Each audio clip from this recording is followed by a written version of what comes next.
forcibly displaced as Israel continues to strike more southern towns.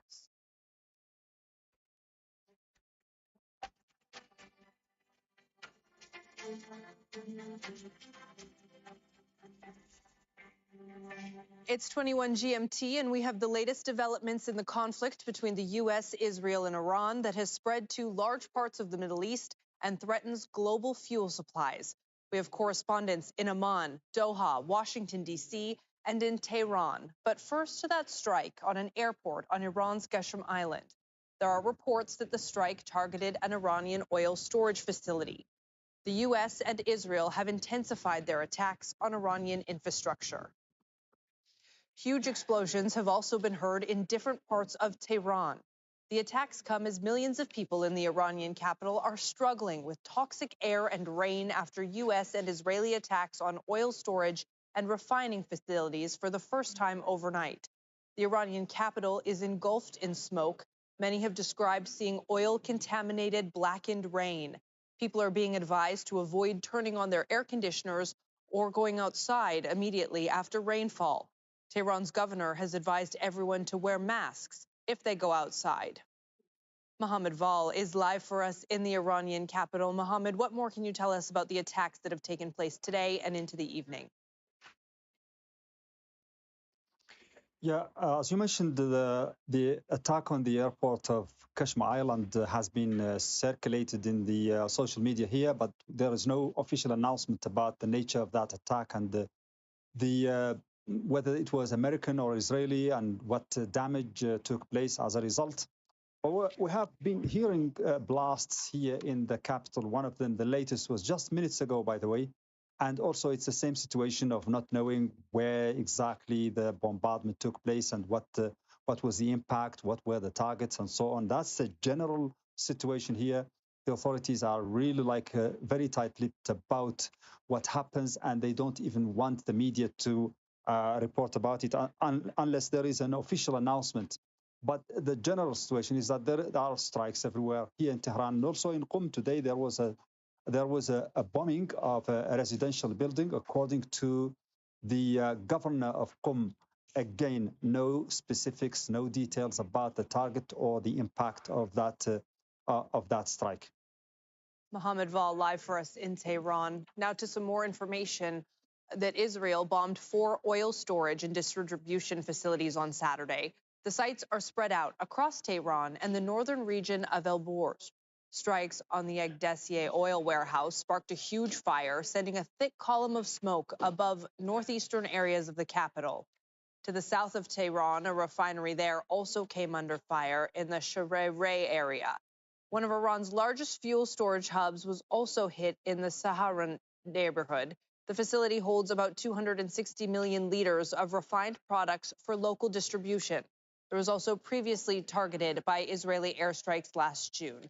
And in the city of Kerridge, an oil product transfer center also went up in flames.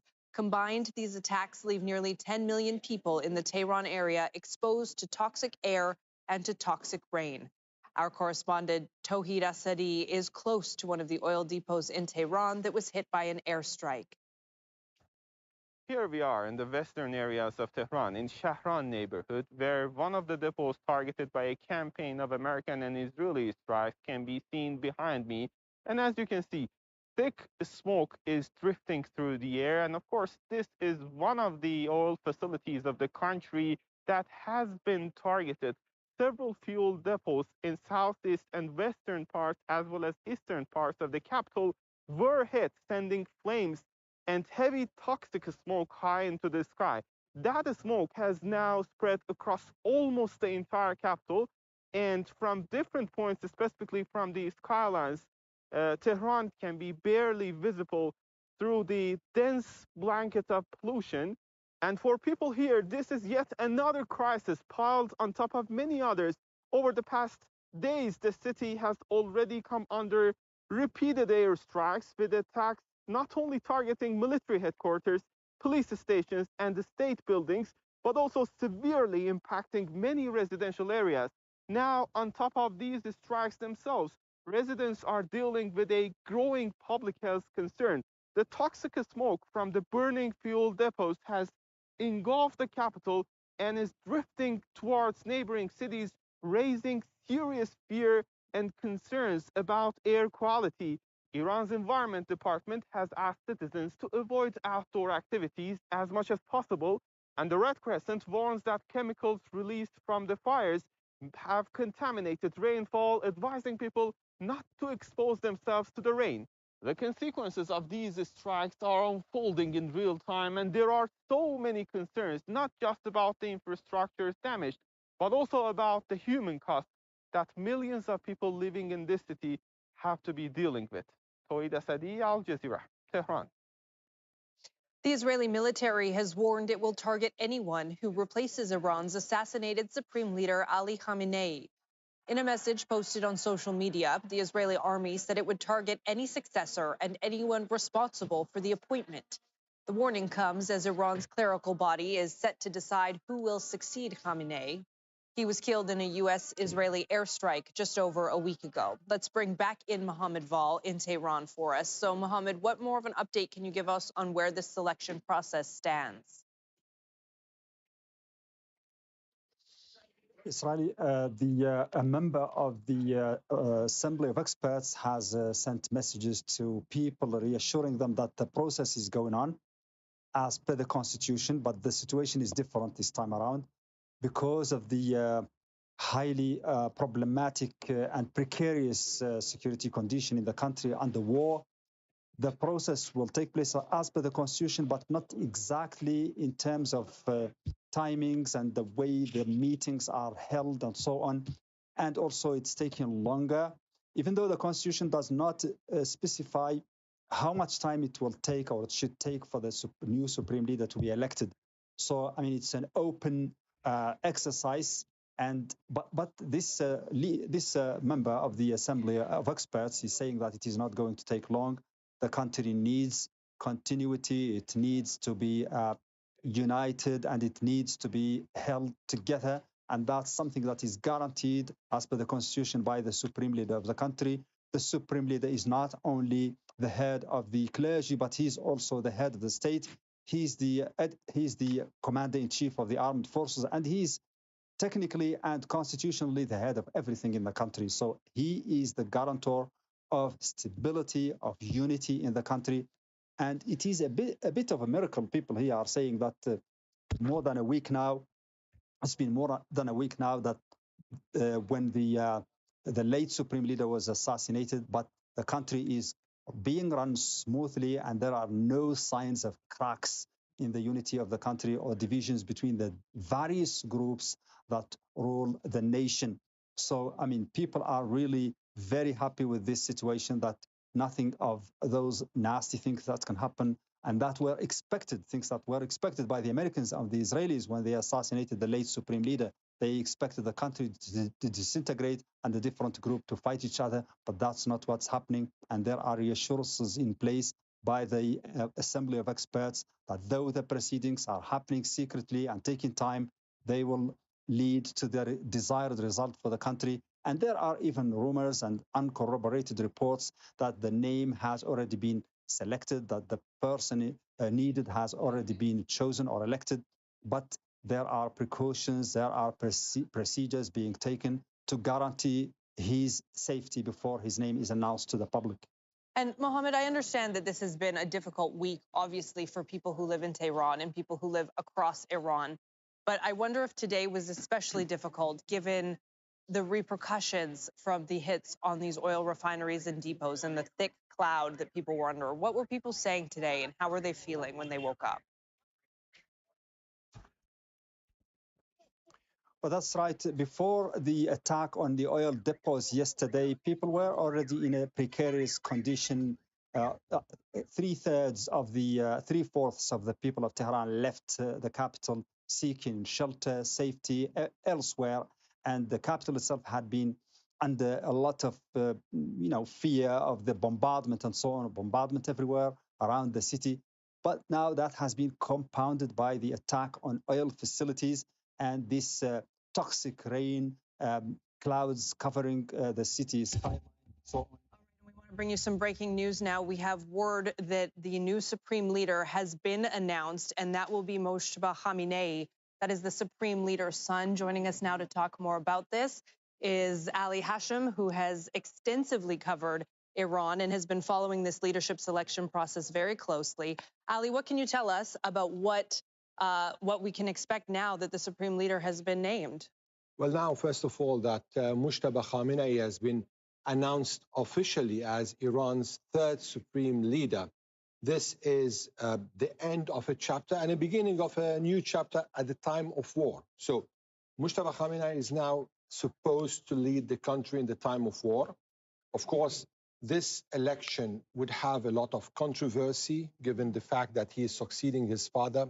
There are going to be accusations of family succession. You know, the Islamic Revolution came in 1979 to end the monarchy. So this is going to be one of the issues that he will face as an accusation. Yet he will have to lead the country at a very difficult time. There are security threats to him. The United States, Israel, both are threatening to kill him, just like they did with his father. So there is going to be a lot of challenges facing him, first of all, to lead the country in the time of war, and at the same time to make sure to bring together the Iranians at the time when they are already divided. You know, just a few weeks ago, there were protests in the country. So it's going to be a really very heavy challenge for him. Do we know much about who he is? I mean, we obviously know who his father is. We know who his family is. But do we know much about him, what he stands for, and what he could stand for going forward, given that we are in extraordinary circumstances here? Well, Moshtaba Khamenei comes from the school of theology that is known to be, I mean, it's described as a hardline school. It's he adopts the positions of his father with respect to the United States, with respect to Israel. So we are expecting a confrontational leader. We're not expecting any moderation. We're not expecting any negotiation-seeking leader. However, if this war comes to an end and he is still alive and he is able to continue running the country, there is going to be a big potential seeing him there at this position to find new routes for Iran. This is one. On the second side, he is, of course, a cleric that's been teaching the highest levels of religious studies. And at the same time, he is well connected within the country. He's been described as a shadow influencer in the country. And over here, I'm talking about political influence. Right. So he has a very good connections with the IRGC, very good connections with the security body of the country. So these other branches of the country will know who they're about to be dealing with. They know him very well because he used to be his father's gatekeeper. And any coordination with other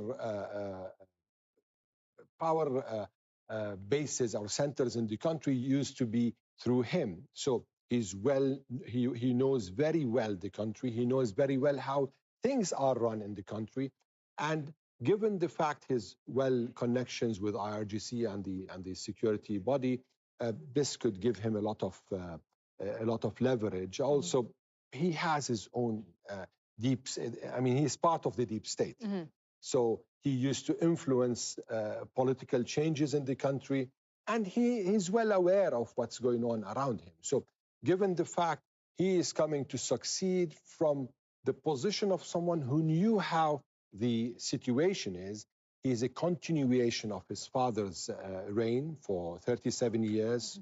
We'll see another Khamenei coming to power. However, we're seeing a younger Khamenei, probably with also some new ideas. He's not a copy of his father, but the influence may be there we've still. Never heard him talking. Right. We've never seen him except in some very rare pictures. So we are yet to hear from him, and we are yet to see how he is going to deal with the new status quo. I mean, his country is in the middle of war. How is he going to deal in the situation of war?